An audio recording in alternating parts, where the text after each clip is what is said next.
My mom lured me into a family dinner. But lawyers were waiting to steal my inheritance. I smiled and said, count them. My mom tricked me into a family dinner. She said it would be small. Just us, she texted. No drama. We need to heal. So I drove across town after work, still wearing my badge lanyard, still believing, like an idiot, that grief could turn people soft. But the second I stepped into the private room at the Copper Spoon in Franklin, Tennessee, I knew I wasn't there to heal. The lights were too bright. The table was too perfect. And dead center, like an altar, sat a thick stack of papers beside a pen that wasn't mine. Then I saw them. Not just my mother. Not just my stepdad. There were two attorneys in suits with laptops open, and a third man in a blazer holding a briefcase like he'd been waiting for me to walk into a trap. My mom smiled like this was normal. Like she didn't just stage my ambush with the calm face of someone setting a dinner table. Hey, sweetheart, she said, sweet as syrup. Sit. We just want to talk about what's fair. Fair. That word almost made me laugh. My name is Nora Caldwell. I'm 29. I work remote in cybersecurity, so I've spent my entire adult life learning one simple truth: if a room feels staged, it's because it is. And this room was staged like a courtroom. My mother, Denise, sat at the head of the table like a judge. My stepdad, Randy, sat to her right, arms folded, eyes sharp, wearing the satisfied look of a man who thinks he already won. And beside him sat my half-brother Tyler and half-sister Bree, both quiet, both staring at their water glasses like they wanted to vanish. Then the closest lawyer slid the paperwork toward me. Ms. Caldwell, he said, like we were already enemies, this is a family settlement agreement. I didn't touch it. I didn't even blink. Denise leaned forward with that practiced face she always used around strangers, the "I'm a good mom" face. Your father's will was emotional, she said. He didn't think about the bigger picture. This is about doing the right thing. My father. Caleb Caldwell. He was the kind of man who fixed his own truck, paid everything on time, and kept a notebook of passwords in a locked drawer like a paranoid grandpa. He used to say, Nora, if anyone rushes you, they're hiding something. He would have hated this room. He would have hated them. My dad died 6 months ago in a highway accident outside Bowling Green, Kentucky. A drunk driver drifted into his lane at 1:12 a.m. The state trooper who called me sounded like he'd made that phone call too many times. After the funeral, small, quiet, exactly how my dad wanted, my mom showed up dressed in black like she was auditioning for the role of heartbroken widow, even though she divorced him years ago. She cried loud enough for the whole church to hear. And then she asked me, in the parking lot, so, what happens with his estate? Not, are you okay? Not, do you need anything? Numbers. She wanted numbers. And now here we were. The lawyer tapped the paper. If you sign, he said, you'll transfer a portion of the inheritance into a shared trust for the benefit of your family. I finally looked down. 60%. 60. Not 20. Not a symbolic gesture. Not help with funeral costs. 60% of what my dad left me, his house, his savings, his investments, would be redistributed to Denise's new family like my father's life was a pie they deserved to slice. My stepdad Randy chuckled under his breath. Denise sighed like she was the victim. Sweetheart, she said, Tyler's starting college soon. Bree needs stability. Randy and I, well, we've had expenses. It's hard out here. Hard. Meanwhile, my dad worked 2 jobs for years. He drove the same Ford until the paint faded. He skipped vacations. He built his life carefully and quietly, so I would never have to beg anyone for help. And now my mother wanted to take it because she couldn't stand the idea of my father protecting me from her. I placed the paper back down like it burned. I'm not signing that, I said calmly. The room changed. The air changed. The smiles evaporated. One lawyer's tone sharpened. Ms. Caldwell, you should understand, refusing could complicate the probate process. It could delay transfers, create litigation, and impact your credit, Denise added quickly, like she'd rehearsed it. And your future. Don't be stubborn. Don't make this ugly. I stared at her. Because there it was. The threat beneath the sugar. My mother didn't want fairness. She wanted control. And she wanted me scared enough to hand it over. I breathed in slowly and looked around the table again. Then I did something that confused them. I counted. Softly at first. Then out loud. 1. Denise's eyebrows pulled together. 2. Randy's jaw flexed. 3. Tyler swallowed. 4. Bree's eyes darted to her mom. 5. The first lawyer blinked. What are you doing? I lifted my gaze and smiled, small and calm. You're a lot of people, I said. A whole team. They stared like I'd broken character in their little play. Then I added, just as calmly, funny thing is. I only brought one person, too. Denise's smile twitched. What are you talking about? I didn't answer. I just slid my phone across the table and tapped one button. A second later, the private room door opened. And a woman stepped inside like she owned the oxygen. Marina Holt. My father's attorney. Navy blazer. Calm eyes. Folder in hand. She didn't look surprised to see the lawyers. She looked amused, like she'd seen this scheme 100 times, and it never ended well for the people trying it. Denise Caldwell? Marina asked politely. Denise stiffened. Who are you? Marina smiled like a scalpel. I represent Nora. And I also represented Caleb Caldwell. He told me, specifically, that you might try something like this. Randy's face drained slightly. One of their lawyers scoffed. This is a private family discussion. Marina turned her folder around and slid a document onto the table. It's not private if you're presenting legal contracts under coercive circumstances, she said. And since you're here with counsel and paperwork, I'm here too. Denise's voice got sharper. We're trying to keep this out of court. Marina's smile didn't move. Oh, she said, we can keep it out of court, if you stop harassing my client. Then she looked directly at Denise. Or, she added, we can bring in everything we've documented so far. Denise went still. Because she didn't know what I had documented.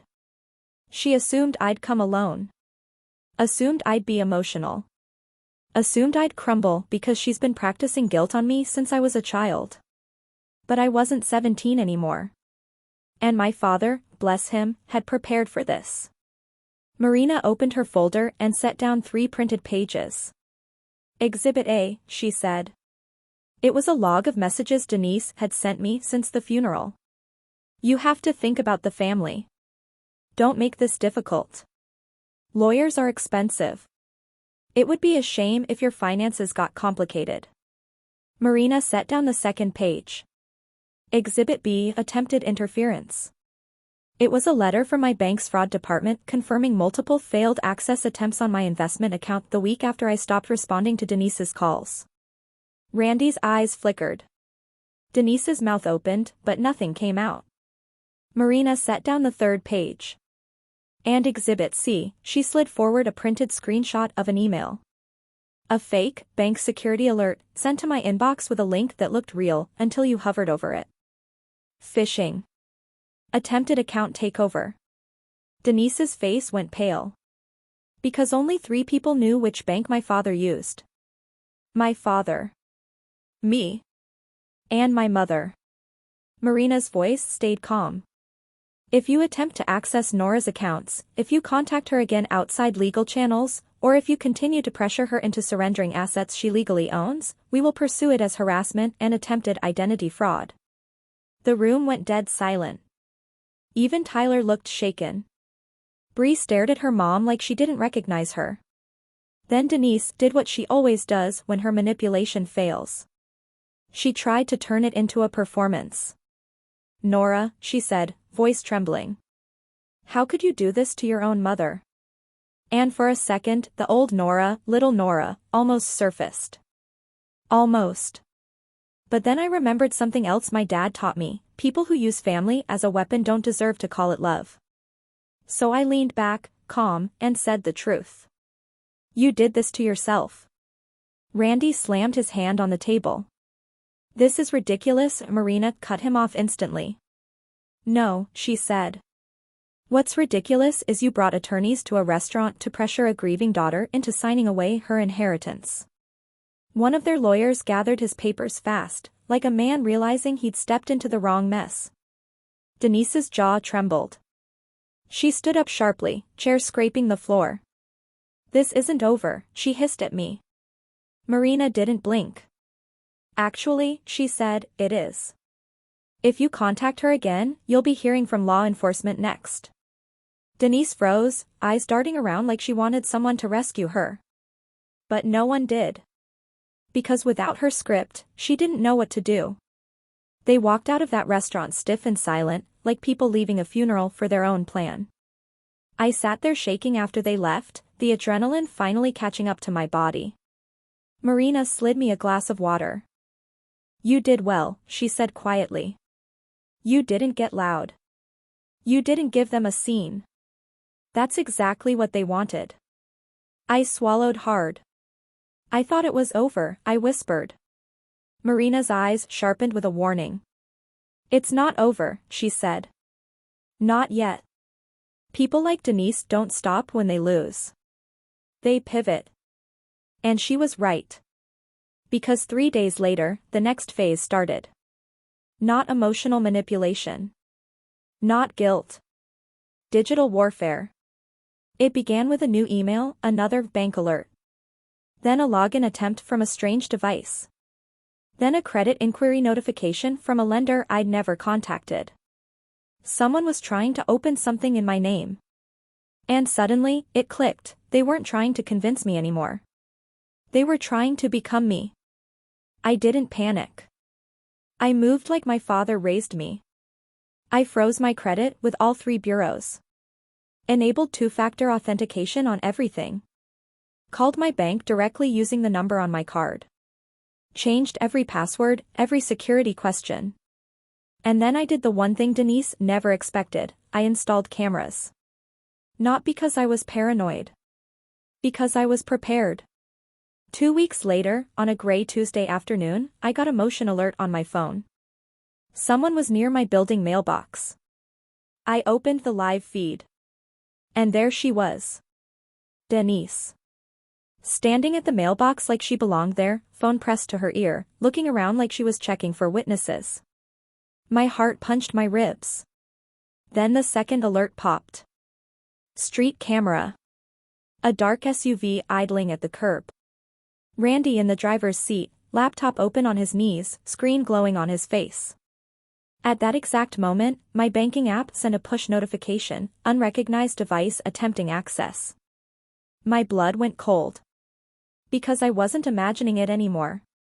This wasn't family conflict. This was coordinated. I hit screen record. Captured everything. Then I called Marina.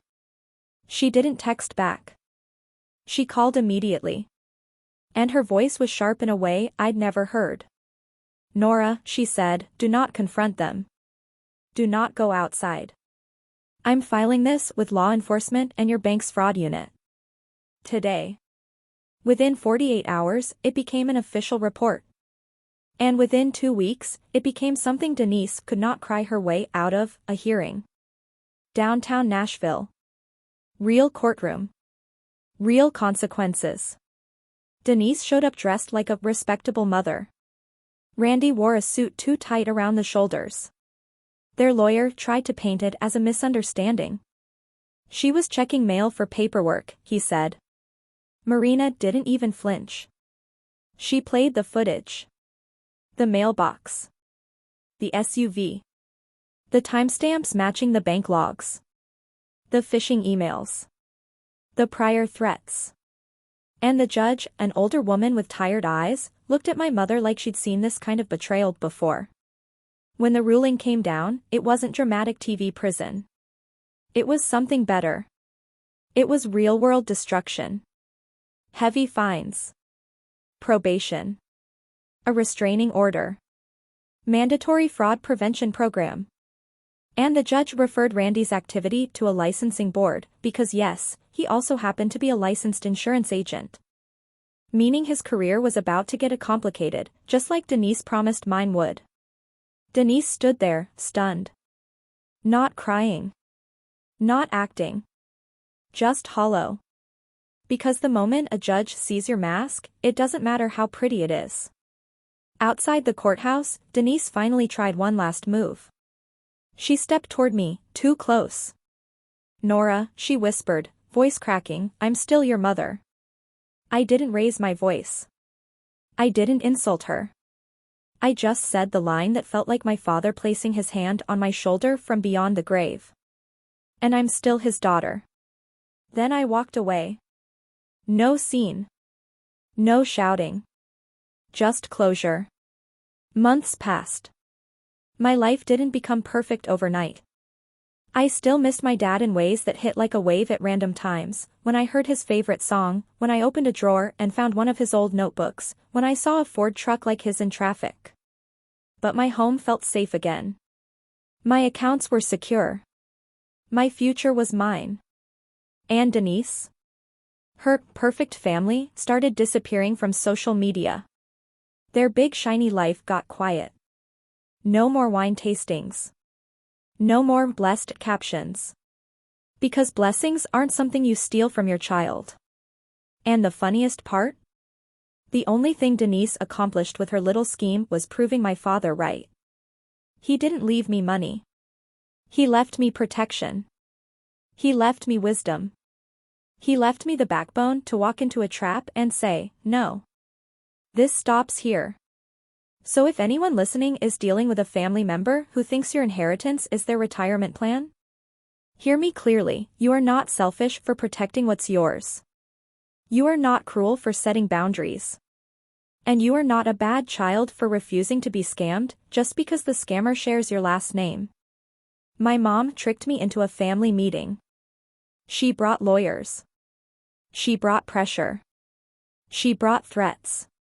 But I brought one person. And that one person turned her entire plan into the worst decision she ever made.